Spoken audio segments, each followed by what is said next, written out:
إن شاء الله waxaan u bilaaban doontaa muxaadaradii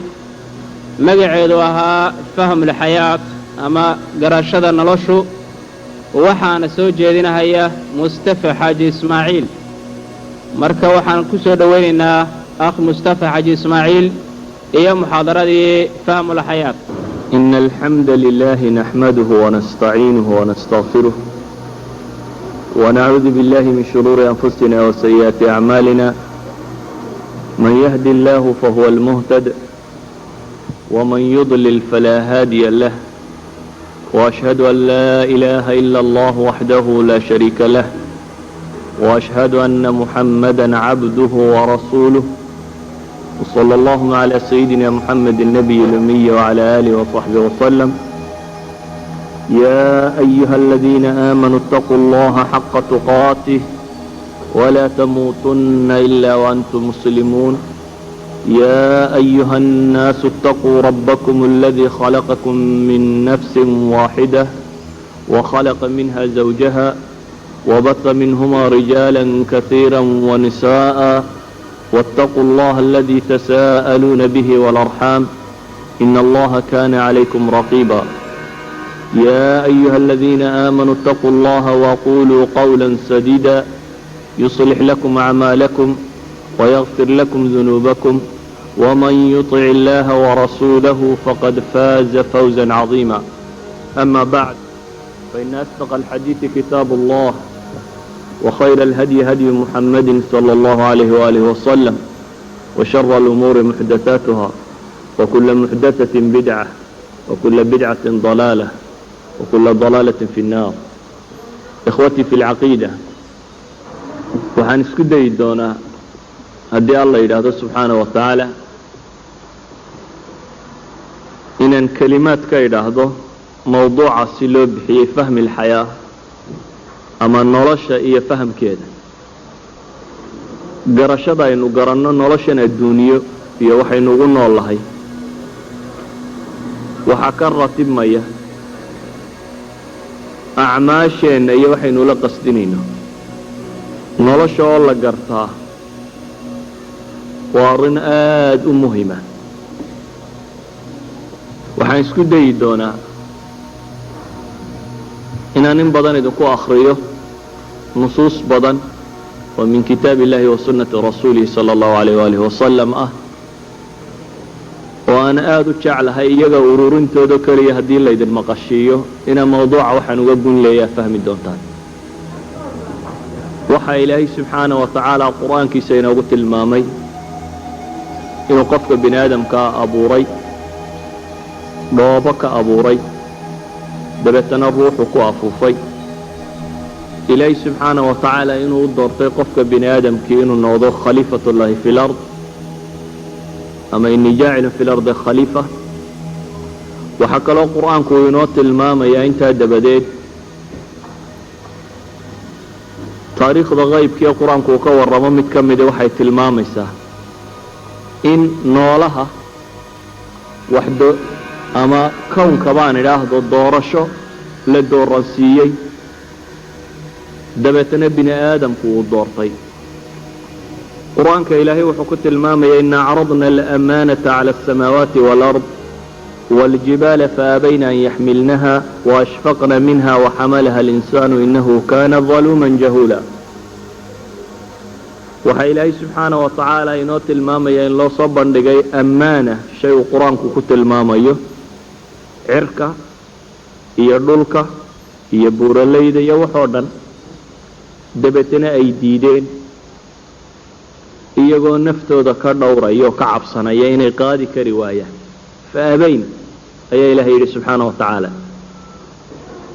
dabeetana insaanku uu xambaaray ama se uu aqbalay diidista lagu tilmaamay iyagu inay diideen lama mid aha tii ibliis oo kale ee faabaadii ilaahay ibliis uu ku tilmaamaya lama nooc aha waayo ibliis amar baa isaga la siiyey laakiin qoladan qadiyadooda waxay ahayd cardin inaa caradna lamaana baa ilahay yidhi subxaana wa tacaala waa loo soo carday waa loo soo bandhigay iyaga ikhtiyaarka la siiyey inay doortaan qadiyadda ibliis laakiin amar buu isagu ahaa inuu sameeyo deetana wuu diiday ومد لبادة إبليس يسوي استكبارا بودي ذي يسلويني لكن يجا إلهي وحلاه فاشفقنا منها iyagoo istisqaaran bay u diideen iyagoo isdhul dhigaya oo warkaya inaanay qaadi karaynin insaanku se wuu qaaday shaygaasi ammaanada insaanku uu qaaday waan odhan karno waa waxyaabaha dhaxal siiyey inuu noolaha kale ka gadisnaadaa maxay tahay ma inuu alla caabudaabaa oo cibaadada makhluuqaadka kale miyay diideen سوف إلهي سبحانه وتعالى قرآن كي سكت المامية ثم استوى إلى السماء وهي الدخان فقال لها وللأرض ائتيا طوعا أو كرها قالتا أتينا طائعين يبقى مطيعين وعابدين لله سبحانه وتعالى سوف إلهي سبحانه وتعالى قرآن ككت المامية إن ألم ترى أن الله يسجد له من في السماوات ومن في الأرض والشمس والقمر والنجوم والجبال والشجر والدواب وكثير من الناس كوا صور من الله يعبدون تسبح له السماوات السبع والأرض ومن فيهن وإن من شيء لا يسبح بحمده ولكن لا تفقهون تسبيحهم إذا كون قدم إلهي بعبده سبحانه وتعالى وما حيوحك يجد السيء هذا حوكك يجد السيء ما ينو عاقل يهي سوف القرآن كنت الماما يماها نولك لو دوني دا كن نولو عقل لين الجيران بل قصة سليمان سوف القرآن كنت الماما يماها إن شمبر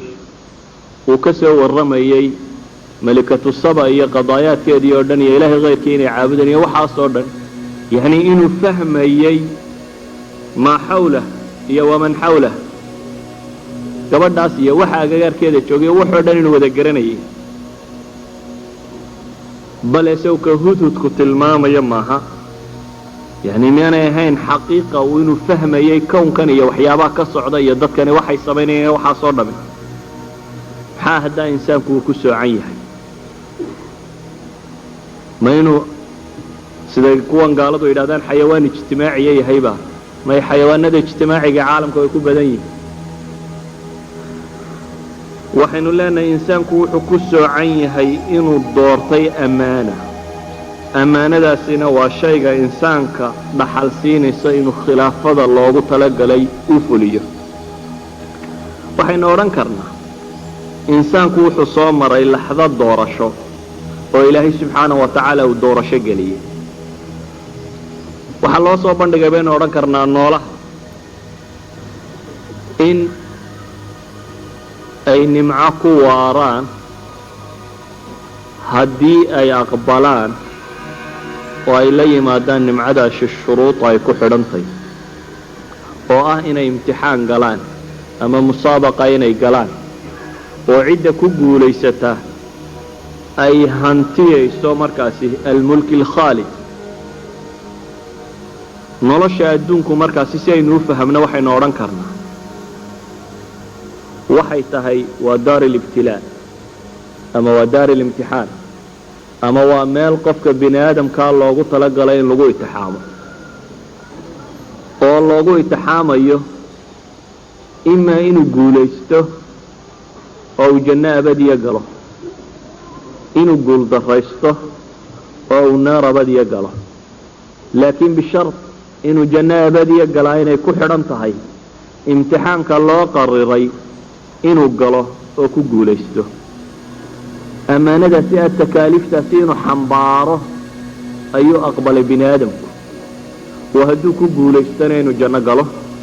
hadduu ku khasaarana inuu markaasi naar gelayo waxaynu leenahay waxa alle subxaanahu wa tacaala markaa bini aadamka siiyey imkaaniya ficli alkhayri washar ama inuu shar iyo khayrba samayn karo waxaynu leenahay sida ay cadaabtu u tahay ansab daarin litacdiib oo ay jannadu u tahay ansab daar meesha ugu fiican ee la isugu nimceeyo ayay dunida iyo qaab dhismeedkeedu wuxuu yahay sida u fiican ee la isu itixaamo dunida iyo qaab dhismeedkeedu waa sida ugu fiican ee la isu itixaamo ilaahay subxaanahu wa tacaala waxaanu ku tilmaamayaa alxayaati اdunya bisamaawaatiha wa ardiha cilalka ka dambeeya inuu ka mid yahay in basharka lagu itixaamo waa ka alle qur-aanku leh subxaanaه wa tacaala wahuwa aladii khalaqa الsamaawaati wاlأrضa fi 6 أyaam wakana carshuhu calى اlma liyabluwakum ayukum axsanu camala alibtilaa aw alimtixaan in la isku itixaamo ayay samadan iyo cirkan iyo dhulkan iyo waxaan oo dhami u dhisan yihin waxaan leenahay waxaa cilaaqada insaanka iyo zamanka ka dhaxeeya ee geeri iyo nolol iyo tatawurkan tirada badan le bini aadamku marayo waa dhammaantii waxaa loogu talagalay aladii khalaqa almawta waalxayaata liyabluwakum ayukum axsanu camala waxaan leenahay ilaahay subxaana wa tacaala insaanka wuxuu ka dhigay mid fahmaya kownkan uu ku nooliyay oo samiican basiiran buu ka dhigay inaa khalaqna alinsaana min nudfatin amshaajan nabtaliihi baa ilahay leeyay subxaana wa tacaala in la itixaamo daraaddeed bale waxaynu leenahay caalam lgayb iyo caalam shahaada baa ilaahay nolosha u qaybiyey wax la arki karo iyo wax qayb oo maqan waxa sida looga dhigay in bini aadamka la itixaamo hadday wax waliba mushaahada wax walba indhaha dadku uu saari lahaa imtixaanku iska yaraan kari lahaa walidalik ba maalan xadiidka bukhaari haddaynu u fiirsanay kitaab uljanaa'iska uu ku soo arooriyay imaam albukhaari wuxuu nebigu tilmaamaya calayhi salaatu wasalaam qofka bini aadamka ah marka xabaasha lagu rido ee dadku ay ka jeestaan inuu maqlo yacni sanqadha kabahooda inuu dib u maqlo oo dabeetana laba malak ay u yimaadaan oo ay weydiiyaan nebiga calayhi salaatu wasalaam iyo diintiisa wuxuu ka odhanayay oo hadduu mu'min yahayna waa shahaato ilaahay iyo rasuulkiisaba uu qiro haddii uu de munaafaqa ama kuwaasi gaalada ahaa laana uu odhanayo waxba ma garanayo oo ay ku odhan doonaan waxna ha garanin dabeetana inay garaaci doonaan xadiidka maxalu shaahidka aynuga soconnaa wuxuu yidhi waxaa lagu garaaci doonaa buu xadiidku tilmaamayaa bimataariqin min xadiid dabeetana dhawaaqa ka baxa waxa maqli doona man yaliihi hayru haqalayn ayaa maqli doona wax allaale iyo waxa u dhow oo aan ahayn jinka iyo insiga waxan kale xaqaa'iqdaasi xabaasha ka dhacaysa waxay u maqlayaan iyagu imtixaan kuma jiraan laakiin bini aadamka waa laga qariyey si loogu itixaamo daraaddeed isagu kuma jiro isaga iyo jinku kuma jiraan kuwa maqlaya waxaan leenahay ilaahay subxaana wa tacaala nolosha wuxuu u qaybiyey wuxuu qofka bini aadamkii ogaan karo iyo waxaanu ogaan karin qiyaamaha dhicistiisii baa ka mid a waa qofku goortuu dhimanaya ama geeriyoonaya ka mid a waxyaabahaasoo dhan waa la qariyey waxa loo qariyey in qofka lagu itixaamo caalam shahaada qofka ilaahay wuxuu uga dhigay adawaatulcilmi buu siiyey samiican basiiran baa laga dhigay saaxibu fu'aad baa laga yeelay kuwaasoo dhan waxa loo siiyey bayn leenahay in la itixaamo noloshu qaabka ay u dhisan tahay oo dhami bayn leenahay waa qaab ku salaysan alibtilaa nolosha fahamkeeda xaqiiqiga ahi wuxuu yahay inuu qofku garto xayaatada adduunyo inuu u joogo in la itixaamayo inaad ku raaxaysanayso iyo inaad ku barwaaqaysato yani ma aha nolosha adduunyo waxaa loo joogaa ee loogu nool yahay inaad tahay qof imtixaan ku jira imtixaankaasi natiijadiisuna maalinta qiyaame inaad la kulmayso oo aad ka mid noqon doonto markaasi kuwa janno loo dareeriyo ama aad ka mid noqon doonto kuwa cadaab loo dareeriyo si imtixaanka bini aadamka loogu dhammaystiro ayaa ilaahay subxaana wa tacaala bini aadamka wuxuu ku abuuray jawaanib caatifiya jawaanib shahwaaniya waxaa lagu abuuray qofka bini aadamkii xoolo jacayl boqortooyo jacayl sultaannimo jacayl waxyaabahaas oo dhan waxaa bini aadamka lagu dhex nooleeyey nolol loo sakhiray oo loo fudaydiyey qofka bini aadamka waxaa alle subxaana wa tacaala uu noloshiisa ka yeelay qof dareemi karaa dhibta gaajada xanuunka murugada baqaha tiraanyada werwerka waxaasoo dhan inuu dareemo waxa kaloo nolosha laga yeelay waxaasoo dhan wax ku sababi kara inuu baqo tiraanyoodo werwero murugoodo waxaasoo dhan wixii sababi lahaana isaga waxa laga dhigay inuu qaabiliya inuu leeyahay waxaasi inuu dareemo kownka dhammaantiina waxa laga buuxiyey waxyaabahaasi wixii qofka ku sababi lahaa inuu dareemo. waxa ilaahay subxaanaه wa tacaala uu nafta bini aadamkaa ku tilmaamaya zuyina linnaasi xubu الshahwaati min الnisaa والبنين والقناطير المقنطرة من الذهب والفضة والخيل المسومة والأنعام والحرث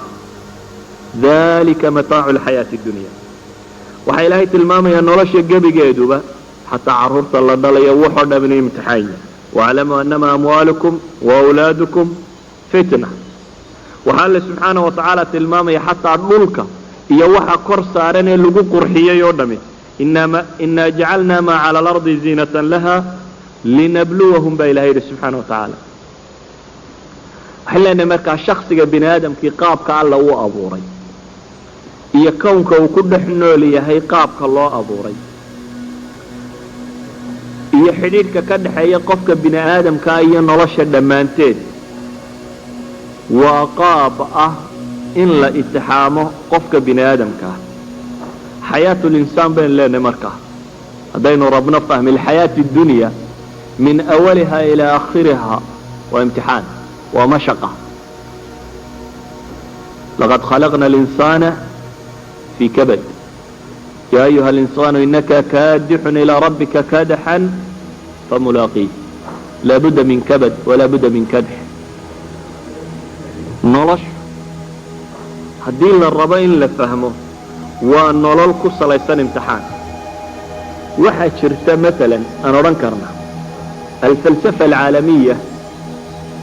marka la isku wada daro jawaanibtay kala gedisan oo dhan marka ay isku dayaan inay sharxaan nolosha guud ee bini aadamka iyo qaabku u nooliyay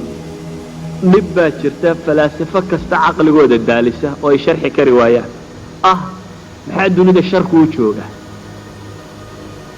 waxaa laga yaabaa bacd kristanka ka mid ah gaar ahaan Jehovah Witness iyo qolyaha la mid su'aalaha koowaad hadiyo goor dadka muslimka ay ku wajahaan ama ay weydiiyaan waxa weeyaan ilaahay aad raxmaan raxiim iyo caynkan iyo maxaa dadka badh u dhibaatoonayaan oo gaajoonayaan caynkan ugu dhacayso yaanu ilaahay raxiim ahayn oo raxmaan ahayn oo caadil ahayn oo caynkan kaanama ay jecel yihiin inay ku sawiraan sifaadkan nooc min adulmi inay tilmaamayaan haddii kuwa ku sifoobay waaqacana lagu hayo dad dhibaataysan oo mushkilaad ka dhahay. laakiin waxay leenahay nasqi falsafi iyo caalamka kor yaala oo sharxaya alxayaati dunya ma jiro ila alkitaab wa sunna mooyaane. waxaan leenahay dunidatan inay mushkiladani ka jirto oo ay qaabkan u taallo oo waxaanoo dhibi yaaliin aslan baa loogu qastiyey waayo waxaa loogu talagalay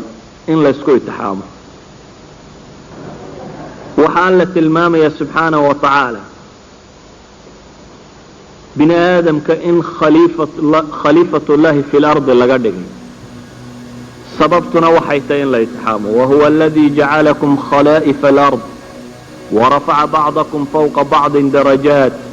ليبلوكم فيما آتاكم بإله إليه ثم جعلناكم خلائف في الأرض من بعدهم لننظر كيف تعملون. حياتكاسينا تسنين حتى منزلة الخليفة إن يتهي إن لينا إيغب الوحي نقبلنا إن لينا يتحامه واحد بني آدم كاللوغية لي inuu qaad bulsho u noolaado inuu reer yeesho inuu xadaaraad yeesho inuu duwal yeesho الظواهر الاجتماعية waxa lagu tilmaamo social systemsku inay jiraan waxa loogu yeelay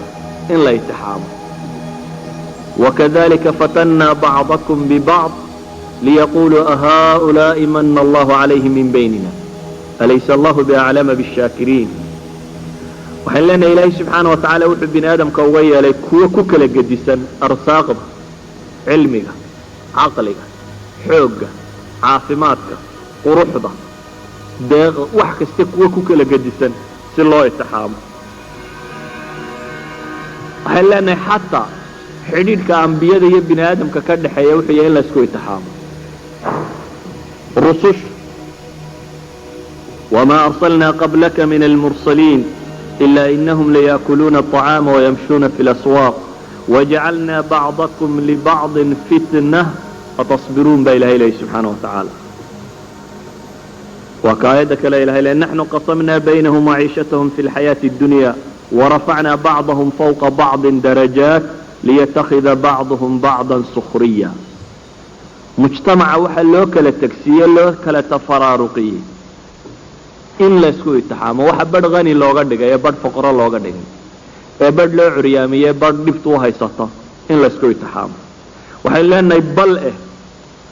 ilaahay subxaana wa tacaala bini aadamka mid quru ka dhigi kari lahaa waxa midabada loogu kala yeelay ee qabaa'ilka looga kala dhigay ee shucuubta looga kala dhigay inay imtixaankan galaan walow shaaa allahu lajacalakum ummatan waaxida walakin liyabluwakum baa ilahay walakin liyabluwakum fima aataakum alla wuu awoodi karayay subxaana wa tacaala inuu umma waaxida idinka dhigo fii kulli ashyaa laakiin laydinkama dhigina waxaa laydinka dhigay mujtamacaat mukhtalaf kala oo kala gedisan oo kala fog sababtuna waxay tahay in laysku itixaamo haddaan weedhan soo koobo waxaan leenahay fahmi alxayaa waa eray iska kooban baynu ku sharxi karnaa nolosha tan dhammaanteed macno kaloo ay samaynaysaa ma jirto allahuma ila alikhtibaar walimtixaan inay taytin mooyaane waa tajriba ibtilaa'iya waxaa qur-aanku uu tilmaamaya walanabluwannakum bishayin min alkhawfi waaljuuci wanaqsin min alamwaali waalanfusi waaltamaraat wabashir الصaabiriin ilaahay baa wuxuu leeyahy subxaana wa tacaala waxaan idinku itixaamaya gaajo baqe xoolo yari naf yari waxaasoo dhiba waa walanabluwannakum baa leeyahy ilaahay baa wuxuu leeyahy latublawunna fii amwaalikum waanfusikum walatasmacunna min aladiina uutuu lkitaaba min qablikum wamin aladiina ashrakuu adan kaiira wain tasbiruu watattaquu faina dalika min cazmi lumuur qofka bini aadamkaa ilahay wuxuu ugu talagalay in lagu itixaamo bilaalaam hadday gaajotay hadday faqritay hadday mowtay hadday masaa'ibtay iyo hadday tay dhibaatooyinka badan ee dhaalimiintu samaynayaan dhaalimiinta waxaa lagu itixaamay bisulta waalquwa waxa kan inay iyana bal siday u isticmaalaan ama noocay u galaan in la eego waxaan leenahay marka iimaanku waa wejiga xaqiiqiga ah ee la rabo in looga jawaabo imtixaankaas oo ah hadduu dhib iyo mashkilad yahayna in lana sabro sidii looga bixi lahaana ilaahay loo tala saarto loo camal galo hadduu waxa lagugu itixaamay nimco iyo sulطaan iyo jaah iyo qurux iyo wax la noocayeyna waa nooc min alimtixaanaat in ilaahay looga mahad celiyo subxaana wa tacaala oo loo mahad noqo tajribadu hadday binicmatay imtixaanku hadduu binicmayey iyo hadduu biniqmayey waa sawa waa imtixaanu daad sulطaan iyo xoolo badan iyo nimco iyo waxaan haysataan waa nooc min alimtixaan haddii faqri iyo gaajo iyo ibtila iyo mushkilad iyo keli jiro waa nooc min alimtixaan wejiga keliya ee uu qofku imtixaankaasi kaga gudbaano waa hadday mashkilad tahayna inuu sabarka iyo waxaan ula yimaado hadday nimcada iyo barwaaqada iyo badhaadha iyo kan tahayna inuu shukri la yimaado waxaan leenahay marka qofka saabirka ah cala alibtilaa'aati almu'lima ama shaakirka ku ah cala alibtilaa'aati almumatica qofka shukri naqaya iyo qofka sabraya labaduba ibtilaaga kani wuu ku sii bataa markay nimcada ama beladas ay ula yimaadaan wejigii xaqiiqigee la rabay inay uga jawaabaan sida daraaddeed waxaan odhan karnaa ibtilaa'aadku dadku way ka warwaraan waayo noloshaanay saanay u fahmin dadka badh waxa warwar badani uu ka haystaa qof baa laga yaabaa in mashkilada qabsato ama waxyaaba badan markaasa waxa laga yaabaa inta badan faham qaldan inay dadku ku sharxaan laakiin waxaan leenahay waxaa dhici karta ibtilaagu inuu u yimaadaba lirifca in qofka la kor yeelo daraaddeed si uu qofku u gaadho aqصى darajaati alkamaali اlbashari oo aanu si kale ku gaadhi karin ila alibtilaa' mooyaane walidalik ayaa xadiidka uu warinayo muscab ibnu sacad sacd ibn abi waqaas wiilkiisu oo aabihii ka warinayo ee imaamu tirmidi uu soo saaraya uu leeyahy waa xasanun صaxiix albanina saxiixadiisa uu ku tasxiixinayo wuxuu nebigu leeyahy calayhi الsalaatu wasalaam saxaabigan baa wuxuu ku yidhi nebi qultu ya rasuula allah ayu nnaasi ashaddu balaa dadka yaa ugu bale badan yaa ugu dhib iyo mashkilad badan dadka ayaa nebiga la weydiiyey calayhi الsalaatu wasalaam nebigu wuxuu ku tilmaamay alambiyaa dadka waxaa ugu dhib iyo mashkilad badan alambiyaa xadiidku wuxuu leeyahy uma alamhal faalamhal wuxuu kaloo dadku u kala dhib badan yahay siday u kala fiicni badan yihin ama alaagtii ugu kala dhow yihin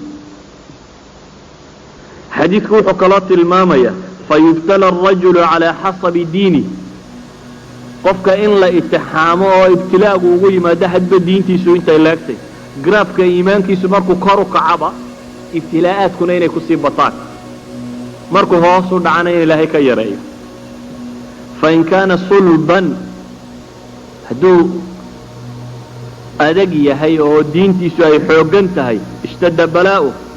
wain kaana fii diinihi riqa ibtuliya calaa xasabi diini buu nebigu leeyay diintiisa haddii jileec ku jirana waxaa loo itixaamaa hadba inta ay diintiisu leegtay nebigu calayhi الsalaatu wasalaam xadiidkaasi wuxuu leeyahy famaa yabraxu اlbalaa'u biاlcabd xataa yatrukuhu yamshi maa calayhi khai'a imtixaanka iyo belada iyo masaa'ibtu qofka kama suusho ee waa lagu wadaa buu nebigu leeyahy ilaa iyo qofku uu xag gaadho inuu dhulka kor socdo isagoo aan dembi saarayn idan waxaan leenahay balaagu wuxuu yimaadaa lirifca in la kor yeelo waxaynu odhan karnaa ibtilaaga iyo imtixaanku waxay u kala badan yihiin siday dadka diintooda u kala badan tahay welibaan si kale u tilmaamo waxaad taqaaniin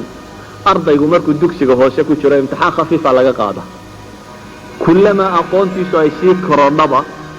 imtixaanaadka iyo qaabka loo sameeya way kasii adkaada markuu heer jaamici gaadho qofku qaabka loo itixaamo wuu ka adkaadaa qofkii dee elementary ama dugsi dhexe ku jiray ama dugsi haanawiya ku jiray idan darajaadkiisa cilmiga iyo aqoontiisu markay sii korodhaba imtixaanaadku gelaya way sii bataan fakadalika almu'min kullama irtaqa fi darajaati aliimaan sulami aliimaanka markuu kor u koraba waxaa sii bata imtixaanaadka la gelinayo si ay u sii badato darajaadka uu gaadhayo walidalik ayaa nebigu calayhi الsalaatu wasalaam xadiidkaasi imaamu tirmidi warinaya xasanun صaxiixa uu ku tilmaamaya sheikhu اlalbanina uu ku raacsan yahay wuxuu nebigu ku tilmaamaya famaa yabraxu اlbalaa'u biاlcabd xataa yatruku yamshi maa calayhi khai'a inuu lirifcayay waxyaabo badan baa tilmaamaya xadiidkaasi aynu tilmaamnay waa ixda riwaayaat riwaayo kale waxay tilmaamaysaa ashad الnaasi bala'an alambiyaa uma الصaalixuun in kaana axaduhum layubtalى biاlfaqr xatى ma yajid axaduhum ila alcabaءaةi alatii yaxwiiha wain kaana axaduhum layafraxu biاlbalaa kama yafrax axadukum biالrakhaa wuxuu nebigu tilmaamaya calayhi الsalaatu wasalaam in dadka ugu imtixaanka badan la ambiyada yihiin dabeetana saalixiintu ay ku xigto midkood buu nebigu leeyahay saalixiintaasi faqri baa lagu imtixaamaa ilaa ayaanu waxba ka haysanaynin cabaa'ada yare u huwan yahi mooyaane wax kaloo haysta aanay jirin laakiin buu nebigu ku tilmaamaya calayhi الsalaatu wasalaam balaaga iyagu waxay ugu farxayaan sida midkiin idinka uu nimcada ugu farxo sida xoolaha iyo adduunkan iyo waxaan ugu farxdaan ay dadka saalixiinta ibtilaaadkan ay ugu farxayaan buu nebigu ku tilmaamaya bale axaadiista صaxiixa ee nebiga ka soo aroortay waxaa ka mid ah inuu nebigu ku tilmaamaya ina cidam اljaza maca cidam اlbalaa abaalmarka weynidiisuba inay ku xidhan tahay belada weynideeda waina allaha idaa axaba qawma ibtalaahum waliba nebigu wuxuu leeyay calayhi الsalaatu wasalaam qoom hadduu alla jeclaado subxaanaه wa tacaala ilaahay wuu itixaamaa faman radya falahu riضa waman sakd falahu sakd cidda raalli noqotana raalli buu leeyahy cidda cadhootaana cadho alla buu leeyahay walciyaadu billah waxaan leenahay nebigu calayhi salaatu wasalaam markaasbu wuxuu tilmaamayaa qofka mu'minka ah inay rifca u noqon karto mas'alada tani waa ka nebigu calayhi salaatu wasalaam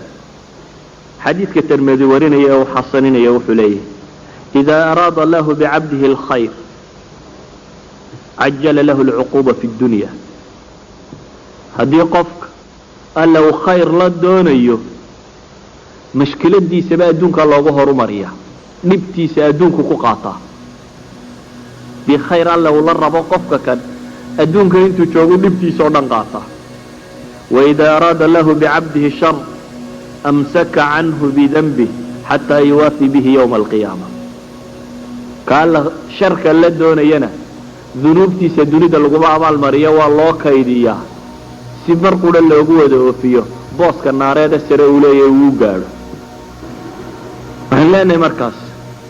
ibtilaaga qofka mu'minka ah ku dhaca iyo ibtilaaga qofka gaalka ah ku dhaca ama labada mashkiladooda kala qabsataa wejiyo kala gadisan bay leeyihin kow ibtilaaga qofka mu'minkii wuxuu u yimaadaa lilrifca watathiir in kor loogu qaado ama in dunuubta lagaga daahir yaalo waxaa kaloo ibtilaagu dadka mu'miniinta ugu dhacaa litamxiis in iyaga sufuuftooda la kala sooco kooda fiican iyo kooda xun la kala ogaado ma kaana allahu liyadara almu'miniina calaa ma antum calayhi xataa yamiiza alkhabiisa min aطayib aayaadkaasi ilaahay subxaanahu wa tacaala wuxuu ku tilmaamaya dadka mu'miniinta ah sidanay yihiin inaan lagaga tegaynin ee la kala saari doono alkhabiisa waطayib laakiin ilaahay wuxuu leeyahy wamaa kaana allahu liyuطlicakum cala algayb haybkana laydinma ogeysiinayo waana laydinkala saaraya maxaa lagu kala saaraya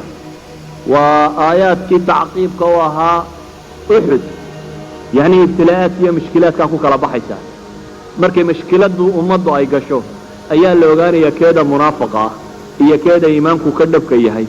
keeda wax kale ku lifaaqnaayeen iyo keydii khayrku u waday mushkiladaa dadka lagu kala ogaaday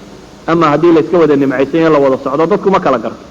lama kala garto idan haddii la rabo mujtamaca in tamxiis lagu sameeyo in la kala soco waa laabudda min ibtilaa'aat waliyabla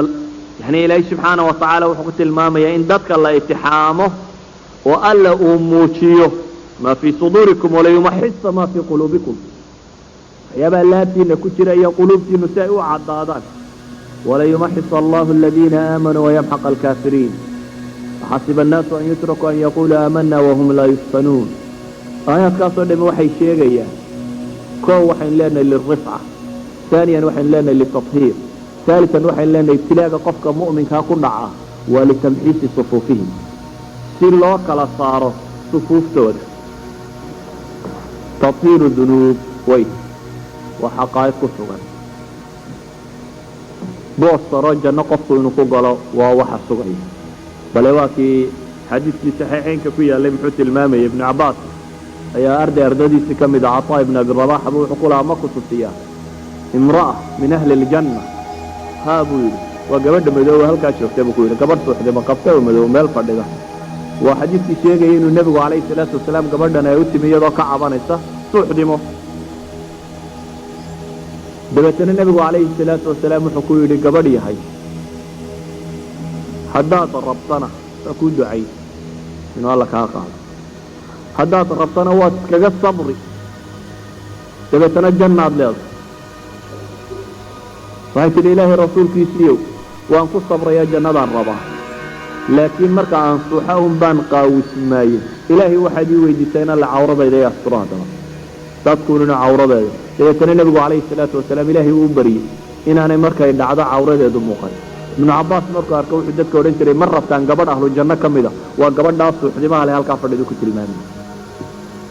idan qofku boos saro oo janna buu gaadhsiinaya dunuubtu ka maydhaya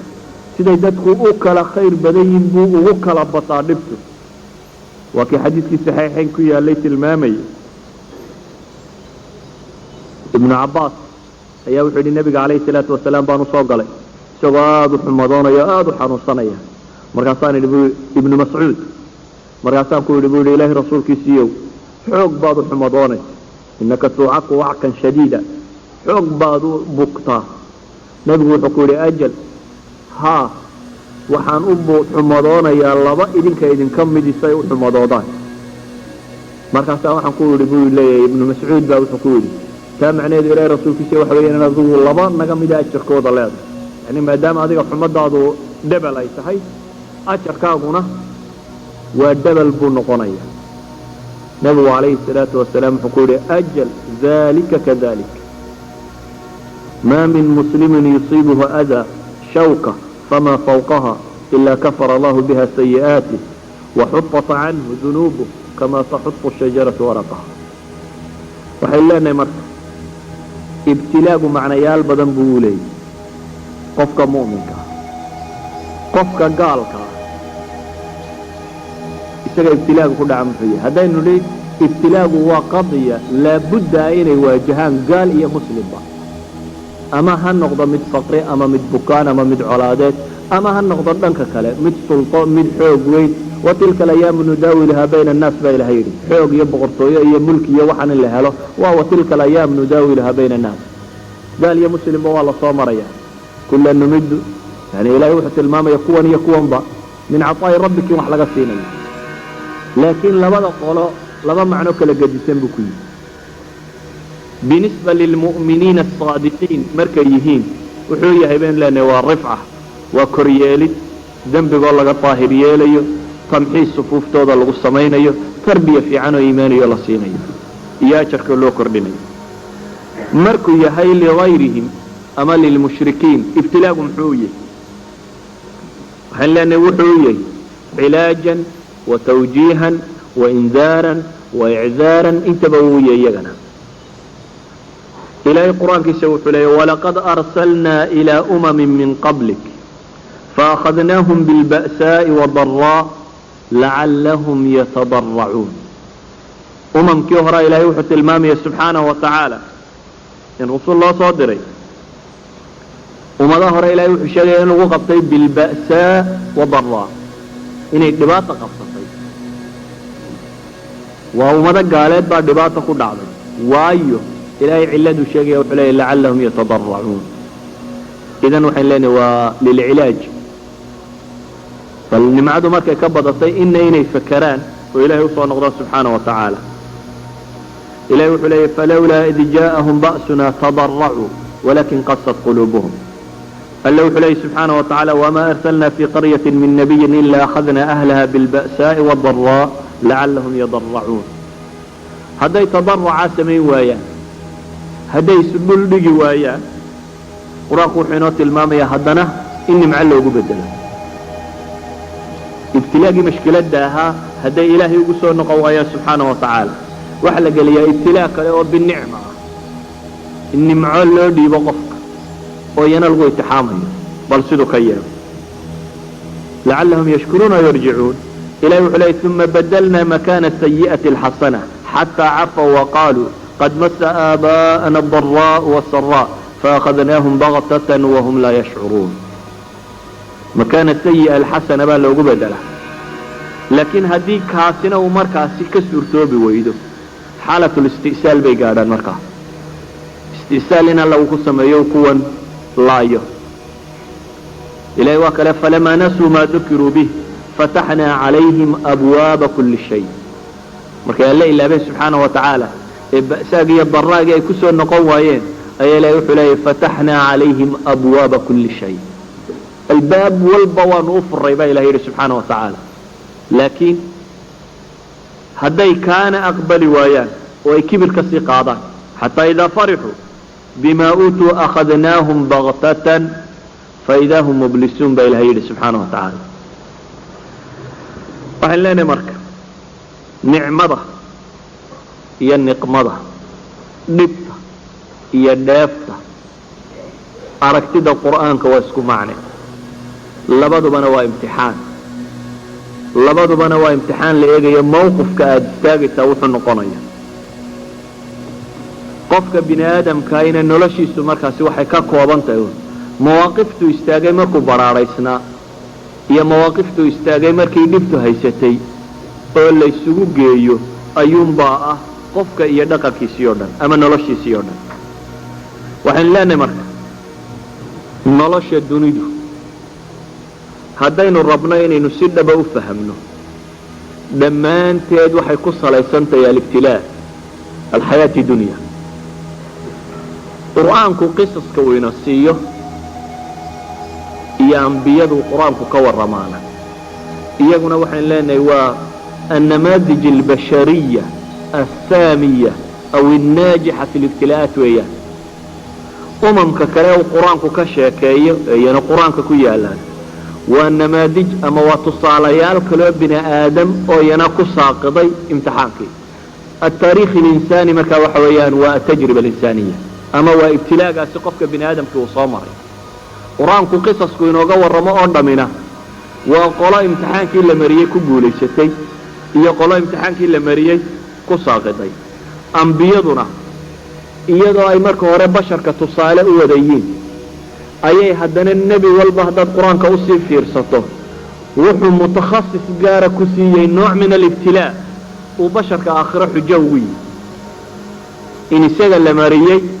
oo ay macquulta intuu bini aadamku maro fii xuduudi taaqa albashariya inuu ka xadgudbi karo qiyaamaha inuu shaahid ku noqdo. waayo ambiyadu waxa weeyaan waa shuhadadii maalinta qiyaame dadka oo dhan ku markhaati kacaysay. maalan namaadij fudud oo dulmara haddaan tilmaamo ashaddu nnaasi balaa'an baynu ku tilmaamnay nabiyullaahi ibraahim calayhi salaam abulambiyaa aabbanimo ayuu tusaale ku yihi. qur-aanku wuxuu inooga warramayaa in lagu itixaamay aabbanimo. waa la tilmaamaya inuu ilaahay subxaana wa tacaala marka hore dhasha ka xidhay oo uu gaboobay oo uu da' gaadhay oo isagoo da' uu ilaahay baryay subxaana wa tacaala oo ilaahay wiil siiyey. laakiin awlaaddu mar hadday imtixaanka ka mid tahay ambiyadana baa ku jira markaa takhasuskan la siiyey oo carruurtiisii lagu itixaamay. ibraahim iyo yacquub labaduba imtixaanaadkan way galeen. nebiyullaahi ibraahim waxaa la faray kii uu dadba ka haystay uu ilaahay weydiistay inuu gowraco baa la yidhi gowrac. waa imtixaan. nin weynaaday oo da' gaadhay oo muddo badan aan dhalin oo hadda ilmaa la siiyey oo ilmihuu hadda yaro taracrucay oo uu xoog yaro yeeshay oo haddana amar lagu siiyey midhkaa keliyana inuu birta mariyo. laakiin uu ku guulaysto markuu aqbalay inuu birta mariyaa ilaahay faraj u furay. waa imtixaan aada u khatiira. imtixaanka aabbanimo ibraahim la mariyey tanoo qura maaha. xataa haddaad axaadiista u fiirsato xadiiskii bukhaari muxuu tilmaamayey markuu ismaaciil intuu soo kaxeeyey hooyadii uu kaga tegey baytullaahi alxaraam halka imika oo iskaga dhaqaaqay muxuu uga tegey? waa nebi qoyskiisii lagu itixaamay. laakiin waxaa loogu itixaamay bal qoyskan siduu ka yeelay iyo diintiisa qoyska kani waxay u geystaan. dabeetana waxaa la yidhi intaad ilmahaaga iyo haweentaada qaadid meel lama dega agee oo hal qarbadoo biyo ah iyo qarba timira intaad u dhigto iskaga tag. nebi ibraahim wuxuu dhigay haweentuu qabay iyo ilmihiisii meel lama dega ah dabeetana uu iskaga dhaqaaqay. haweentii way qaadan kari weyday meeshaan cidlada ah ee aan reera deganayn ee biyo oolinee waxba waxay haystaana ay tahay wax qarbad ku jira harag yaroo la maalaasay in timiroo ku jirta iyo in biyoo ku jira la garan karo maalmo dabadood inay go-ayso cid ay ciirsato kale aanay meesha oolin. ibraahim markuu iskaga dhaqaaqay ka daba timi xadiiska bukhaari suu sheegaya waxay tilmaamayaa inay muddo ka daba hadlaysay yaad nagaga tegaysaa ibraahimow oo u jawaabi waayo iska socday. muddo markay daba socotay su-aal weydiisay allahu amaraka bi haada bay tihi cidladan aad nagaga dhaqaaqaysa ibraahimow ma allah ku faray? haa buu ku yidhi ilaahay baa faray subxaana wa tacaala. idan laa yudayicna bay tihi haddii alla ku faray haddaa alla nama dayacaye maca salaama yani iska tag. mar haddoo alle amarkii ay tahay banaankaa fadhfadhiista oo labadaa qarbadna haysta ilaahay hadduu siaan go-aamiyey nololba siduu alla go-aamiyey ku jirta waanu yeelaynaa bay tihi. ilaahay subxaana wa tacaala waa taqaanin wuxuu u sameeyey iyo sidaa noloshii loogu fudaydiyey iyo ilaa hadda ashacaa'iru tacabudiya midaynu ku xasuusanno reerkan iyo mawqifkiisii asacyu bayna safa walmarwa iyo kacbadan iyo waxaan oo dhami waxayna xasuusinayaan qadiya min qadaaya alcaqiida atawakul cala allah dad sameeyey. waa tajriba ibtilaa'iya uu nebi galay. tusaale kale aan idin siiyo مثلا النبي قال تجربة ابتلائية نبي dhalinyaro oo qurux lagu itixaamay nabiyullaahi yuusuf calayhi salaam aakhira wuxuu ku markhaati furi doonaa gabadh kasta iyo wiil kasta oo intuu mushkiladda tani gala dhowrsoomi waaya ibtilaa baa la geliyey in quruxdiisii ay fidnayso khilqadiisii alla uu abuuray subxaanahu wa tacaala inay fidnayso oo dadku isu tilmaamaan ilaa xad ay gaadhsiisay gurigii boqortooye uu ku noolaa haweentii joogtay inay hungurayso imtixaankan u fiirso qof la hayo oo guriga lagu hayo oo la leeyahay oo shaqaalo laakiin gabadh sayidatul qawm oo mansab sare leh oo qurux leh oo xoolo haysato caynkan ay u yeedhayso oo diidan waa tusaale oo lishabaab dumar qurux badan baanu nimiyo dhul gaaleed baanu nimiyo meelo lagu barwaaqaysan yahay lamiyo mushkilada badan aakhira nabi yuusuf baa taagan oo markhaati oo shaahidka qadiyada tan inuu insaanku hadduu iimaankiisu dhammaystiran yahay inuu isxijin karayo mahma kasaba ama ibtilaagu inkasta oo weynaado waxaan leenahay qur-aanka haddaad u fiirsato nabiyullaahi muusa calayhi salaam iyo nabiyullaahi haaruun waa tusaalay basharka u yiin ظaalimka ka hortegiisa waxay tusaale ugu yihiin in kalimatul xaq lagala hortago cid kasta aakhira cidda ku marmarsootay tidhaahda waa la xoog badnaayo waa la weynaayo waa kan waxaa la tilmaamayaa nebi haaruun iyo muuse inay joogaan iyagoo cidda loo soo diray ayaa ahayd fircawn wamaa adraaka ma fircawn waa ninkii intuu dadka ishortaagay ummad ugu khudbaday ana rabbukum ulacla maa calimtu lakum min ilaahin hayri bale fircoon xukumkiisu waa dictator aan dunida weli lahaynin taariikhda caalamiga akbar dictator waa kaa uu qur-aanku ka warramayo waayo miyaa aragteen nin dawlad xukuma oo shacabku xukumaya qayb ka mida ku xukuma inaanay rag dhalin iyo dunida ku aragteen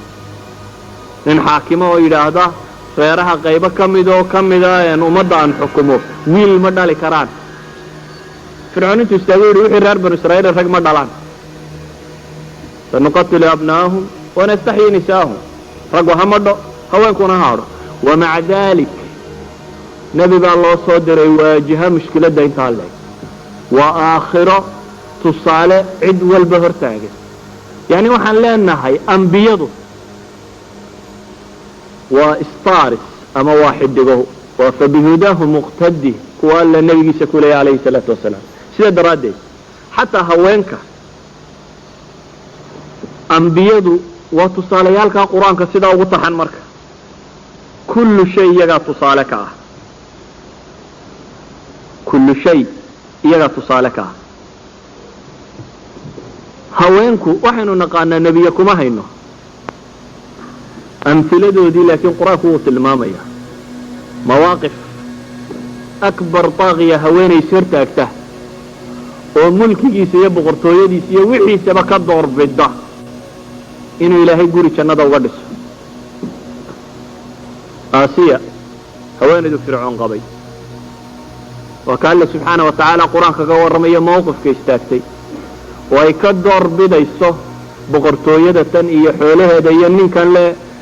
anhaarta hoostayda maraysa iyo mulku misri iyo waxaanaan haysto dhan waxay ka doorbiday inuu alle bayt filjanna uga dhiso waxaa qur-aanku misaalu inoo siiyey haween kale maryamo waxa uu qur-aanku tusaale inoo siiyey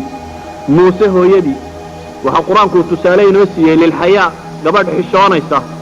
nebiyullaahi muusa inantii ama hablihii uu waraabiyey waxa qur-aanku tusaale inoo siiyey maalan haween duruufta nololeed ay ku qasabtay inay shaqayso laakiin shaqadu inaanay keensanaynin inay xayaageedii ka tagto waa labadii hable walaala ahaaye uu nebi muuse ugu yimi ceelka dadku markuu xoraabsanayaan adhigooda ama xoolahooda meel ku haysanaya markay raggu ka dareeraan meesha intay weyda way shaqaynayeen haween bay ahayd duruufta nololeed ay ku qasabtay inay shaqaystaan waayo aabahoodna wuu gaboobay cid kale u shaqaysana ma haystaan laakiin xishmadoodii iyo islaamnimadoodii kamay tagsiinin shaqadu kamay tagsiinin aakhira gabadh kastoo tidhaahda duruuf ilcamal baa igu kaliftay waxaan inaan sameeyo waa shaahid qiyaamaha loo soo taagayo u taagan waa shuhadaa waxaan leenahay qur-aanka waxaa qiso ku aragtaan xukaamta maalan ambiya ilaahay halkan u dhigay aakhira ku markhaati kaci doonta qofku markuu siyaasi noqdaa unbaa suldadu gashaayo waxa kana wuu fasaa ambiya ilaahay soo taagayaa ah xukumkii ugu fiicnaa ee basharkoodu inuu ahaa waktiga iyagu maamulayeen alcasru adahabi lilyahuud qoomka yahuudda ama reer banu israa'iil loo yaqaano waxay yidhahdaan taariikhdooda waxaa ku jirta wakti ay u yaqaaniin alcasri dahabi waktigii dahabka ahaa waa goorma waa goortay labada nebi u kala dambeeyeen maamulka nebiyullaahi daawuud iyo nebiyullaahi sulaymaan waa laba nebi sulaymaan aakhiro wuxuu tusaale u yahay nin kastoo xoole iyo badhaadho iyo boqortooyo iyo wax lagu itixaamo tajriba buu galay tajribadii hore way ka yaro labaclabac tidhi waa kii fardaha iyo waxay yaro ilowsiiyeen wuu ku xanaaqay yidhi ilaahay dikrigiisa ilaahay wuxuu weydiistay tajribo ka adag in la geliyo subxaana wa tacaala mulkan laa yanbagii liaxadin min bacdi ilahu igu itixaam buu yidhi inkaa alla u dhiiba subxaana wa tacaala ilaahay baa u dhiibay boqortooyo aan ciddan ba helin laakiin tii abaalkeed buu mariyey wuu ku guulaystay waa kii mawaaqiftu isagoo jin iyo insi iyo shimbiro iyo wax walba xukumaya marka carshiga loo keeno carshu balqiis tilmaamayey hada min fadli rabbi liyabluwanii waa kan ilaahay fadligii laakiin waxa alle uu saan u yeelay maxay buu leeyay wuu fahamsan yahay qasdiga waxa kani u dhaceen inuu alla itixaamo buu leeyay inaan shukri noqo iyo inaan shukri noqon waa ka ilaahay weydiisanaya rabbi awzicni an ashkur ilaahay buu weydiisanaya inuu alla subxaana wa tacaala uu u mahadnaqo idan kullu rajul siyaasi aakhiraysa soo taagay dhahaa duruufi siyaasiya ayaa keensatay in caynkan la sameeyo in kan la sameeyo in kan la sameeyo aakhira ambiya taagan duruuf siyaasiyo xaali ka soo martay oo umam dhan hogaamiyey oo laakiin ku hogaamiyey xaq iyo sawaabka waxaan leenahay amhilatu lfaashiliin nada qur-aanka iyana way ku badan tahay qowmu caad samuud waxaan qoom qur-aanku ka warramay oo dhan waa umam tajriba la geliyey oo tajribadii ku fashliyey sida daraaddeed waxaan leenahay fahmi alxayaa aw alxayaati addunya haddaynu rabno inaynu si wanaagsan u fahamno waxa weeyaan inaynu u garanno inay tahay daarun lilibtilaa meel la isku itixaamayo waxaa nolosheenoo dhanna inaad aragto mawqif kastoo aad taagantay inaad xasuusnaato inay tahay imtixaan xagga alle kaaga yimi hadduu nimco yahay hadduu barwaaqo yahay hadduu badhaadho yahay hadduu cilmi yahay hadduu aqoon darro yahay wax kasta waa imtixaan xagga alle ka yimi oo lagugu eegayo mawqifka aad iska taagi doontaa kuu noqon doono waxaana qur-aanku uu kuu tilmaamay mid kasta cid ku guulaysatay inay jirto maalan nabiyullaahi ayuub wuxuu tusaale u yahay basharka qof kastoo xanuunka xanuun ugu darani uu ku dhaco tusaale u yahay qiyaamaha waxa loo soo taagaya nebi ayuub oo ku sabray oo tusaale ku ah mashkiladda tan inaan xanuunka badan iyo dhibaatadu marka kugu badato inaanay xaq iyo diinta ku dhaafin karin ama alle inaanay ku ilowsiin karin subxaana wa tacaala qiyaamaha ayuub baa kugu markhaati furaya calayhi salaam waxaan leenahay marka calaa asaasi hada alfahmi haddaad qur-aanka ku akrido aada maanta isku daydaan qiraa'a jadiida inay akridaan min faatixatihi ilaa birabbi annaas waxaad arki doontaa iyo marka aad fahmi doontaa qur-aanku qisaskan uu ka warramayo nolosha tan waxaad garan doontaa nolosha tan iyo waxaad u joogtaa inay tahay in lagu itixaamo kullamaa diintaadu sii kordhana in imtixaanadaadu sii adkaan doonaan waxaad garan doontaa ambiyadu inay ahayd dadka kuwii ugu imtixaanaadka badnaa waxaad garan doontaa haddaad nimacaysantay iyo haddaad badhaadhaysantayba inay imtixaan ku jirto haddaad nimco ku jirto iyo haddaad ku jirto mashkiladba inaad labadaba imtixaanaad ku jirto dabeetana inay laba mid untay inaad welweliyo kugu dhacdo iimaan daroo dunida aada doorato iyo inaad nafta dunida xakamayso o aada aakhiro iyo jannada doorto aliithaaru bilxayaati اdunya aw aliithaar bilyawmi alaakhir waa labada midun ilahayna wuxuu tilmaamayaa cidda tan dooratana cajalnaa lahu maa nashaa cidda takale doonatana in alle subxaana wa tacaala uu badiyo haddii adigu aad bal tu'tiruuna alxayaata addunya haddaad kuwaa noqoto ama yuxibuuna alcaajila kuwa alla ku tilmaamaya kooxda haddaad ku biirtana inaad kooxtay qolada daarta aakhiro u haysata noloshana waina daara alaakhira lahiya alxayawaanu law kaanuu yaclamuun ama qolada alla ku tilmaamaya yaclamuuna daahiran min alxayaati addunya aan fahmin qasdigii nolosha dawaahirta dunida way fahmeen iyo saa loo manaafacadsado iyo kownkan alla taskhiiriyey sida looga faa'iidaysto waa almanaafic ahaahira fi lxayaati dunya way garteen laakiin maqaasidii may garanin waxaan ka dambaysay oo ahaa inuu shukri noqo muu garanin ama inuu sabro labada midna muu garanin ikhwatii fi lcaqiida ma jecli inaan hadalka idinku badiyo waayo hadalku hadduu bato dhibtiisu iska leeyahay waxaan idinku soo koobayaa kelimada muxaadarada idinku koobantay waa kelima waaxida oo ah nolosha adduun waxa loo baahaya inaynu fahamno oo inaynu u fahamno inaynu imtixaan ku jirno qofku haddii imtixaan ku jirana wuu warwara waa taqaanin wiigaad isbuucaad imtixaanka ku jirto dugsiga ama jaamacadda iyo isbuuca kale isku mid ma tihi isbuuca imtixaanka ballamadoo dhan dib baad u dhigtaa danaha kaleo dhan waad iska dhaaftaa waxaasi oo dhan waayo waxaad isku daydaa marxala ah inaad u diyaar garowdo imtixaanka saad natiijo u keeni lahayd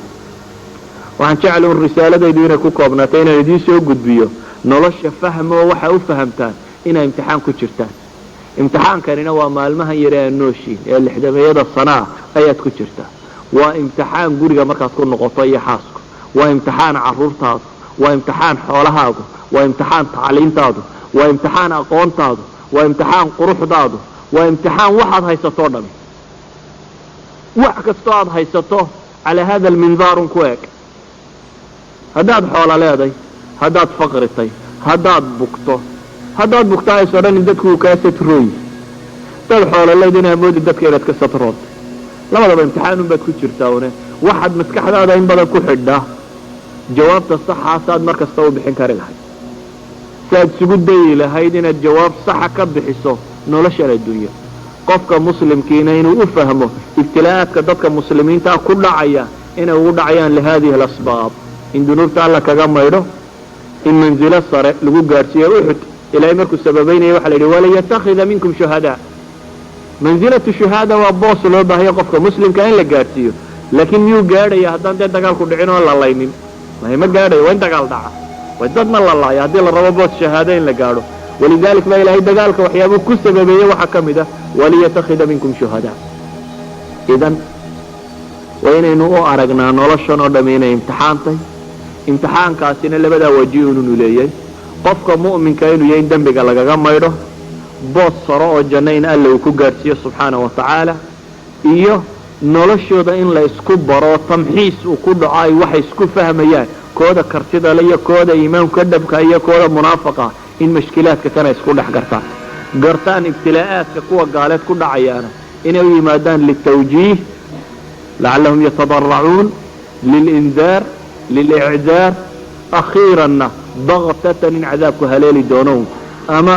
booskooda naareed markay buuxsadaan wixii taa loogu talagalay markay buuxsadaan inay booskooda tegi doonaan ilahay waxaan ka baryayaa idinkiiyo annagaba inuu ina waafajiyo imtixaankaasi kuwii ku guulaystana alle subxaana wa tacaala inuu inooga dhigo waxaan dhammaantiina idinkula dardaarmayaa in badan inaa akhridaan taariikhda dadkii ambiyada iyo saalixiinta iyo dadka waa wanaagsan sababtu waa maxay waa namaadijtii guulaysatay qofka bini aadamkiina star kama maarmo waxay yidhahdaan noloshu muthul bay isaga baahantay wax kaa yaro sarreeyaad hiigsataad isaga baahantay xataa waa qadiya ijtimaaciya gaaladu ay fahamtay sidaa daraaddeed bulshada waa in loo sameeyaa dad ay hoogsadaan waa taqaanin maanta dadka waxaa loo sameeyey wax nujuum la yidhaahdo laguma tilmaamin inay dad yihiin waxa laga dhigay inay xidigayiin xidiga kubadda cagta xidiga shaneemada xidiga heesaaga nujuum walanaa nujuum nujuumteennu innaga waxa weeyaan waa ambiyada iyo mursaliinta iyo saalixiinta iyo dadkii toosanaa kuwaas baa nujuumta kii lagu daydaba lagu hanuunayo, kuwaas baa nujuumta ilaahay leeyahay fabihudaahu muqtadi. waxaan idinkula dardaarmayaa si naftiinu ay u hesho xooggii ay ku geli lahayd dagaalka kan ama tajribada tan ay kaga bixi lahaydna inaad in badan akhrido bal kuwa guulaystay ee imtixaanaadka ku guulaystay ee qur-aanka iyo sunnada ka warramayaan iyo kuwa faashiliinta ee qur-aanka iyo sunnada ka warramayaan imtixaanka ku guulaystay. waayo hadduu nebi daawuud iyo nebi sulaymaan ay yihiin kuwii ku guulaystay boqortooyada ama maamulka, fircawn iyo namruud iyo kayrkiina waa kuwii ku saaqiday. hadduu yahay nebi ayuub kuwii nimcada iyo kuwan ku guulaystay, kayrkii baa lasoo helayaa kuwii ku fashilay. yacni nebi kasta iyo tusaalihi cagsigiisa baad soo helaysaa. ilahay waxaan ka baryayaa inuu xaqayna waafajiyo. wallahu aclam wabillahi tawfiiq. bismi illaahi raxmaan raxiim. guddiga maamulka waxay ka cidi daaranayaan dib u dhicii ku dhacay muxaadaradan oo wakhtigeeda intaanu ka dheeraa kana horreeyey, sababtoo ay keentay muxaadarooyinkii iyo xilligii qadadii salaada oo isa soo riixay ee dib soo siqay. sidaa daraaddeed baa waxaa moodaa in maaragtay barnaamijkii maanta lagu talagalay iyo wakhtigii la haystay ay kala dheeraayeen, taana ay keentay maaragtay isriix ka yimid xagga barnaamijka. taasu marka waxa weeye guddiga nidaamka waa ka cidi daaranaya iyo maamulka. midda kalena waxa weeyaan nadwadii hadda loo fadhiyey ayaduna sidoo kale way doogtay oo waxay dib ugu dhacaysaa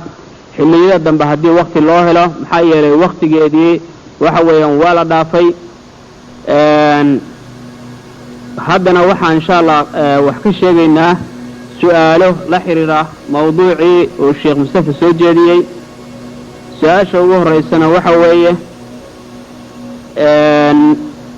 mustafe wuxuu sheekh cumar faaruuq noo sheegay inaad haysid warbixin ku saabsan waqooyiga soomaaliya oo la xidhiirta dacwada iyo nolosha waddanka.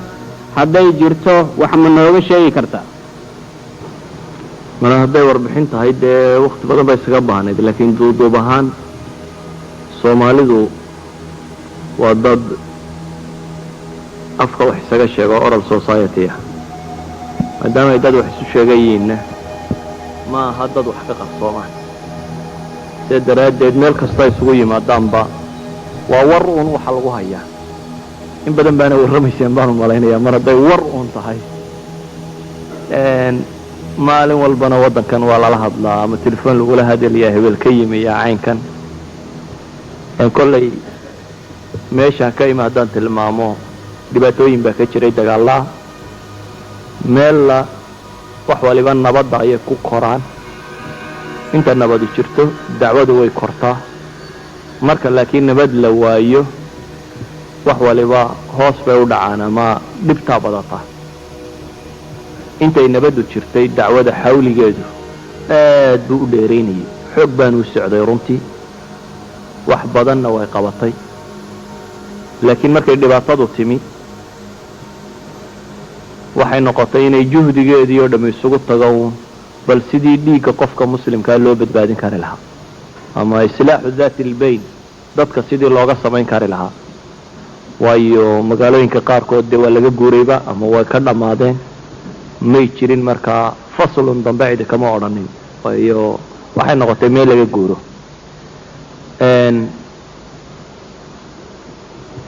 waxa ugu badan ee ay markaasi abnaai saxwa isku dayeenna waxay ahayd sidii dadka nabad looga dhex raadin lahayn ay dhacdo. walilaahi alxamdu waxaan rajaynayaa inay wax badan ku guulaysteen. kuwoodii ugu dambeeyeyna waxaan aada ugu rajo weynay inay ku guulaysanayaan. meelihii ugu dambeeyeyna waxaan jeclay usbuucan gudihiisa un inuu ka soo baxo wax tilmaamaya heshiis dhammaystiran oo nabadeed inuu dhaco. taasina bifadli illaahi subxaana wa tacaala bay ku timi iyo juhuudda dadka isxilqaama ay ka mid yihiin culammada waddanka degani. dhanka dacwada ee kale meelaha aanu dagaaladu ka jirin runtii dacwadeedu xoog bay u xoogan tahay. bii'ada qaarkoodna aad bay ugu faaftay. markii ay joogsatay duruustii rasmiga ahayd ee dhulalyowgii waaweyne ka socdayna waxaa loo fikray bal in loo bedeli karo macaahid, in la furi karo litadriib ala'ima waadducaat laga soo saari karo a'imo iyo ducaad dadka dib u wacdido oo wax gaadhsiisa iyagana walilaahi alxamdu qaybaa lagaga guulaystay qaybaa soconaya qaybo kalena waa taxta daraasa cumuuman waxaan odhan karaa uun hadday nabaddaasi soo noqoto isbeddel weyn baan rajaynaynaa iyadana ilaahay baanu ka rajaynaynaa subxaana wa tacala inuu xasiliyo wallahu aclam su-aasha kale waxa weeye salaan kadib sheikhu waxaan ku weydiin lahaa taygu ama qoorxirku ma dembibaa mase ma aha hadduu dembi yahay waa xadkee dembigiisu waa la harkee waxaan aada uga cudur daaranayaa inay su-aalo dhowr uun had iyo goor soo noqnoqdaan yurub gudaheeda waayo waxaan xasuustaa shirkan ka horreeya kuwii meelahan lagu qabtay inuu sheekh cumar ka jawaabayey inta la weydiiyey taygu muxuu yahay waxaan kasii xasuustaa jawaabtu idin inuu ahaa hadduu wax laysku qurxiyo yahay oo mara yahayna quruxda idinagama hegto hadduu wax gaali suga ekaysiis iyo wax kale yahayna waxaasi diinta kuma banaana markaa bal idinku wax ku xukumo baalku hadduu aa leedihiin maalan dadku in badan waxay isku adkeeyaan ficlan waxaa jirta taqaaliid gaaladu ay lahayd oo soo tatawurto marka dambena noqdo shay ijtimaaciya waxaa laga warinayaa ragga qaar inay ku doodayaan in bahalka yare karaafaanka la yidhaahda ee gaarka ee asalkiisu uu ka yimi maalan aragti ah inuu saliib la xidhanayo dabeetana berigii dambe qaabkan loo dhigayo saasi ragga badh baa laga wariyaa su-aalo caynkaa ku saabsan oo markaa asal diiniya u yeelaya walidalik ba waxaa laiga sheegay nimankan eeraanta inay yidhahdaan xablu shaytaan bay idhahdaan bahalka gebigiisa waa kuma sheegaane markaa waxaan uga jeedaa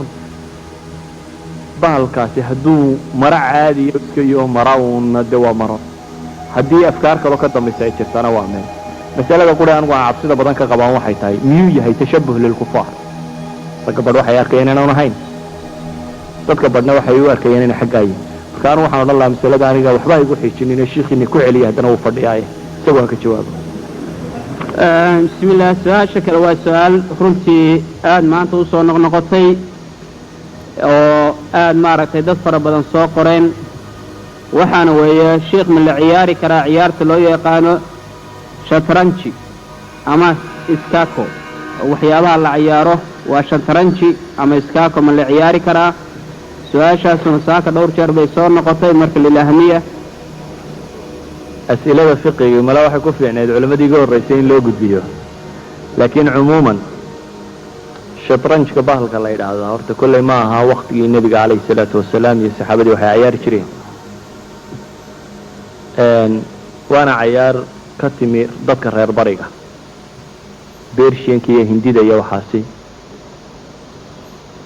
cayaarahana culammadu way kala soocaan waa wax nasiibka ku salaysan nasiib ku salaysan waxna waxay yidhaahdaan waa waxaan ku salaysanayn nasiib ee ku salaysan takhtiid maskaxeed ama fikriya waxa nasiibka ku salaysan waxay mutafiqiin inta badan ku yihiin inay mamnuuc yihiin iyagoo xadiidkii naradka u daliishanaya ama laadhuuda iyo waxa la halmaala walidalik sheekh shariif cabdinuur maruu ka fatwoonaya wuxuu tilmaamayaa waxa loo yaqaano dubnada laadhuuda turubka kuwaasi ee nasiibku uu ku jiro yacni marka hore waxbaa lagu qaybinayaa waxbaad nasiibsanaysa kadib baad wixii ku cayaaraysa kuwaasi inay mamnuuc yihiin fatwadiisaasi waxaa ka mid ahayd waxyaaba aan nasiibku ku jirin ee takhtiidka caqliga uun ku yimaada sida shaxdii culamada soomaalidu inta badan cayaari jirtay iyo shatranjka bahalkan la yidhaahdo iyo waxa la nooca inay bannaan yihiin a'imatu alfiqh markaynu dib ugu noqonno ibnu kasiir wuxuu naqlinayaa almadaahib athalaatha imaamu axmed iyo imaamu malik iyo abu xaniifa inay iyagu isku raacsiisan yihiin shatranjku inuu mamnuuc yahay alimaamu shaafici isagoo shuruud saddexa u qiraya waxay ka sugayaan inuu karaahiya u arkayo ay weliba kusii tafsiirayaan karaahiyadaasi inay tahay karaahatu tanziih ee karaahatu taxriim inaanay ahayn inta aan ka ogahay ilaa hadda cidda tidhaahda xadiid baa loo hayaa isaga ku soo aroorayna asal ma leh wax xadiisa oo saxiixa oo nebiga ka sugan oo shatran iyo shax ka warramaya xalaal iyo xaaraantoona ma jiro waxaa quraya sugan bacda aqwaali asaxaaba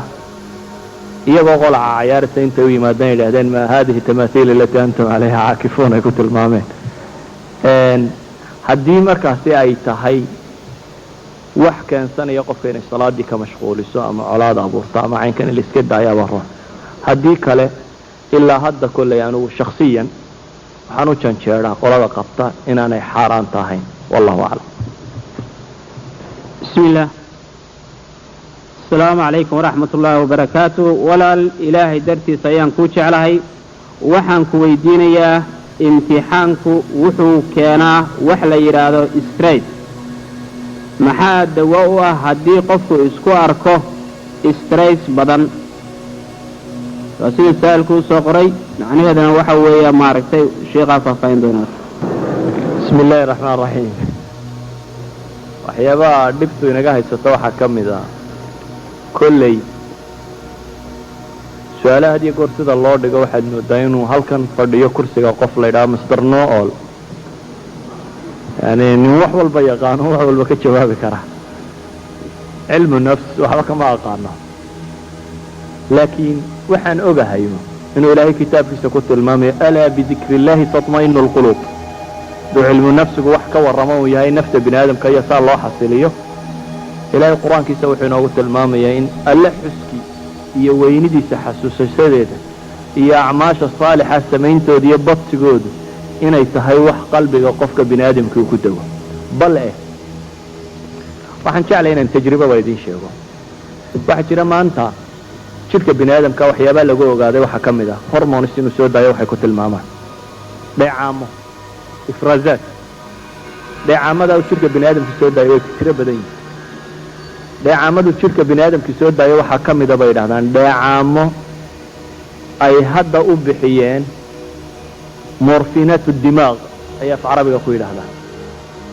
morfinaat dimaaq morfonku waa dee bahashan yare ama lacabee lagu sakhraamo ama acsaabta lagu dejiyo ama caynkan morfinaat dimaaq bay u bixiyeen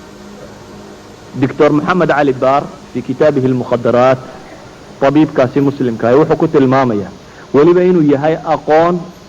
biologiga ama aqoonta dhakhtarnimada ku soo korodhay 73 wixii ka dambeeyey wuxuu leeyahy ilaa hadda waxaad dunidu og tahay ilaa 200 maado oo jidhku uu soo daayo oo qadaayaadkaasi ku saabsan 200 maado ee baxsiga ku jira 40 ka mida ayaa ilaa hadda la rumaysan yahay buu leeyahay ta'siirka ay sameeyaan dabeetana wuxuu u daliishanaya uu leeyahay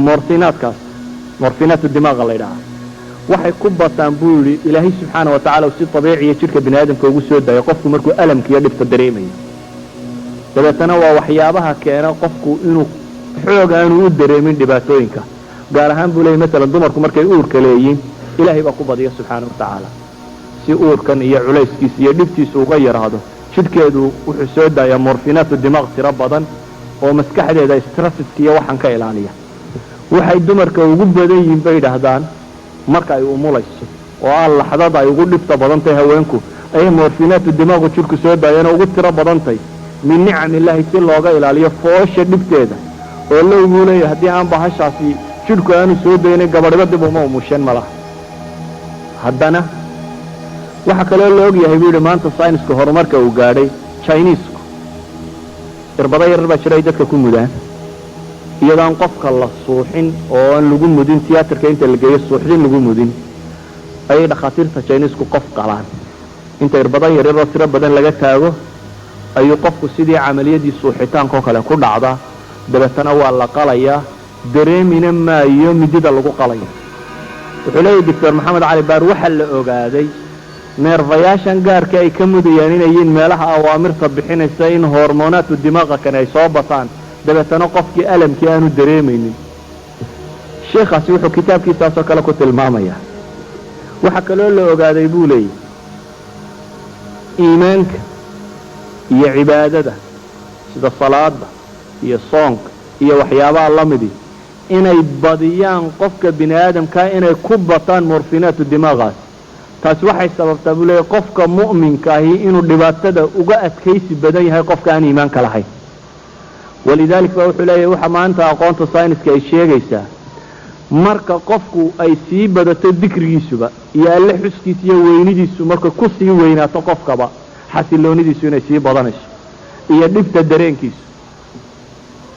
sida daraaddeed waxaan leeyahay walaalkayga su-aashan soo weydiiyey intilaaqan min haada hadduu stresses iyo wax la mida yahay waxaad ka cabsanaysaa waxaan leenahay alaa bidikri illaahi tatmainu alquluub waxay ka wariyaan zayn alcaabidiin ayaa waxaa la yidhi baa xanuunsaday adin baa bararay dabeetana waxaa la yidhi waa lagu qalayaa dhakhtarkii baa wuxuu yidhi bunji cab bunjigu waa baashan soomaalidu boocmadowda tidhaahdo soomaalida qaar baa imka walwalaaqdo cabbaa lay sheegayay geed boocmadow soomaalidu odhan jirtay iniyihii weeyaan bunji bay yidhaahdeen cab dabeetana wuxuu yidhi bunjigu maanka ma doorisaa haa baa lagu yidhi iga daa buu yidhi wax caqliga dooriyo dooni maaye salaad baan gelayaaye idaa dakhaltu fi salaa buu yidhi fafcalu maa badaa lakum markaan anigu ilaahay is hortaago idinku wixii aa qabsan kartaan qabsada uu tukaday bay yidhahdeen intuu tukanayey ayaa la qalay bay yidhahdaan yacni markuu ilaahay is hortaagay iyo weynidiisa u xasuustay ayuu xataa mijada dareemi waayey bay leeyihin calaa kulli xaal akhi lkariim waxaan odhan lahaa un awraadda iyo dikriga iyo alla ka cabsigaaga badso insha allahu streskani way kaa yaraanayaan ogsoonowna dee imtixaanka haddii la guulaysto iyo haddii la saaqido toona wax weyn oo aad weyday ma jirto waa wax iska caadiyo beriba la geli karo mar labaadee wax saa looga warwaray inaanu ahayn wallahu aclam sheikh waxaan weydiinayaa haddii aan diido inaan gacan ku salaamo ama gacanta ka salaamo dhakhtar nin ah oo uu midsano dhakhtar ii yahay oo uu jidhka qaarkii uu gacanta taabsiinayo sida dhegaysiga wadnaha iiga soo jawaab arrintaas adoo mahadsan macnuhu waxa weeye gabarh baa waxay leedahay waxay u tegaysaa dhakhtarkii ninkii nin dhakhtara marka waxay diidaysaa inay gacanta ka salaamto haddana wuu fiisataynayaayo hadhow wuxuu taabanahayaa meelo jidhkii ka mida si uu u fiisateeyo marka macnuhu waxa weeyaan salaantiisee ugu diidayaa oo gacantaan ka salaamayay maadaama jidhkayga uu taabanayo mar kale oo uu fiisataynayo macnuhu su-aashu saasaa maarata moodaa inay qoran tahay iska imtixaanuun malaa layla damcayn in asilada fiqigaa ka jawaabo sidoo sheekh cumarna joogo cumuuman waxaan odhan lahaa asalka inaan rag iyo dumarku istaaban waa asal fiican oo islaamiya kastoo laga yaaba culamada badh inay ka murmuranto salaanta gaar ahaan laakiin waxaan leenahay waxyaabo badan baa jira oo islaamku lidaruura uu kuugu baneeyey haddii marka hore aad dhakhtar gabadha helayso iskaga tag ninkan iyo taataabashadiisa oo dhan dii gabadh la helayo dhakhtara ah weliba waxaan ogahay inkastoo dhibaatooyinku ay iska tiro badan yihiin yurub meelo badan oo ka mid a in la dalban karo qofku dhakhtarkiisa inuu isagu doorto intuu dhakhtarna inuu ku soo baxo inuu odhan karo satisfied kuguma yihi kuguma faraxsaniye idhaaf haddaad tidhaahdo waa kuma faraxsanide uu iska tegaya waad yeelan kartaa mid kaleo aad ku bedelato laakiin walow ay dhacdaba kolley yurub meelo badan baa la jooga waaba laga yaaba tuulo yar aan dhakhtar kalaba lahayn ee hal nin iska haysto inaad joogtaba marka hadday saasi dhacdaba ama dee duruufaad sayi-a baad ku jirto aan kugu simaynin inaad la sugo dhakhtarkii gabadha ahayd inta imanaysa iyo waxaas hadday jirtaba taasi waxaan leenahay dee wixii daruuro kuugu banaaday ee daruuradu ay kuu banaysay yeel laakiin dee adna hasi siyaadinina hodhan intanba hadday badato tu kalaan kusii darayaay watala gabadha dhakhtarku markanba jirkayga wuu taataabanayaaye guriga markaan imaadana jirkayga ma taataaban karaa waa maya markii dantu iyo baahidu ay taallay unbuu taataabanayaaye inta aan dantu iyo baahidu jirin yuu taataabani wallahu aclam asalaamu calaykum waraxmat ullaahi wabarakaatu walaal mustafa waxaa tidhi dadku waxay u kala imtixaan iyo balaayo badan yihiin siday u kala iimaan badan yihiin haddaba haddii arrintu sidaas tahay ummaddeenna soomaaliyeed waxaa haysta arrintaas ama dhibka aan u wada jeedno haddaba ma dhihi karnaa dhibkaasi waa dembi dhaaf waxaa jira imtixaanku ama balaayadu waxaana idhi dee ma aha dhanka xunoo qure xataa nimcada ah waa nooc min alimtixaan baynu idhi nimcada lafteeda kaas waa midda kale soomaaliya mushkiladeeda ama mushkilaadka dadka ku dhaca waa acmaashoodu ka ratibma yani ictibaatan isagama soo degdega uun ee acmaashay dadku sameeyeen camalku saalix hadduu iyo kor loo qaado nataa'ijda ka timaada iyo hadduu camalka kor qabanaya xun yahay natiijada ka timaada way kala gedisan yihin kaasi waa mid idan soomaali mushkiladda haysataa horta min acmaalihim bay ka timid dadku dhibtaasi mawaaqifta iska taagaan ama intay ka geystaanna waa ka mid qofka mu'minka ah ee soomaaliyeed ee aan isagu dhib geysan ee waxaanoo dhibi soo gaadhay ee ilaahay ugu sabray ee mushkiladdii intuu xallili karaya isku dayay inuu xallilay ficlan isaga ajar bay u tahay kii inkaarta qabay ee isagu dhibta warinayayna ficlan habaar bay ku siitay waxay ku xidhan tahay markaa qofku iyo mawqifku iska taagay mushkiladda tan qofkii mawqif fiican istaagayna khayr bay u tahay insha allahu tacaala qofkii isagu mushkiladda samaynaya ama dhibtan sii wadayna inkaar kaley u siitay lakiin haddii dadku wanaag doonayo bimajmuuci acmaalihim unbaa alla ku abaalmariya alumma waa isku xidhanta majmuuca camalihim aakhira dadka calaa niyatihim lagu soo saara laakiin dunida acmaashooda waa isku xidhan yihin waa kii nebigu ku tilmaamay doonta qoladii wada fuushay ee ninku yidhi baa xagga hoose aan dalooliya hadday kusii daayaanna dhammaan way wada halaagsami haddii dee ay ka qabtaanna dhammaan way wada guulaysan idan waa mushkilaad ka yimi dadka dulmiga samaynaya marka ilaahay waxaan ka baryayn inuu dadka muslimiinta ka qaada dhibaatooyinka tirada badan le haysta dadka saalixiintaana waxaana ilaahay u weydiinaya inuu fii miisaani xasanaatihim ugu daro kuwa inkaarta qabanayna alla soo hanuuniyo wallahu aclam halkaa waxaan kusoo gebagabaynaynaa waktigii muxaadarada su-aalaha badankooduna waa su-aalo u batay fiqhi u batay sidaa daraaddeed insha allahu tacaala waxaan maarata u bandhigaynaa fadhiyada dambe ee culummada ee soo socda oo ay ka qayb geli doonaan marka halkaasa insha allah ku joojinaynaa muxaadaradan maantay ragga waxaa la ogeysiinayaa ama la xasuusinayaa inay safraan si gabdhuhu ay u horbaxaan waxaa kaloo jira albaab laga bixi karo oo gadaala oo raggu ay ka bixi karaan marka raggu intay xagga hore u bixi lahaayeen gadaal waa ka soo bixi karaan intooda xagga jidhana ha samreen oo gabdhaha ha siiyaan waqti ay ku baxaan jasaakum allah khayr haddana waktigii cashada weeye kadibna waa maktabadii iyo maaragtay nasasho iyo salaadii maaragtay maqrib haddii ilahayd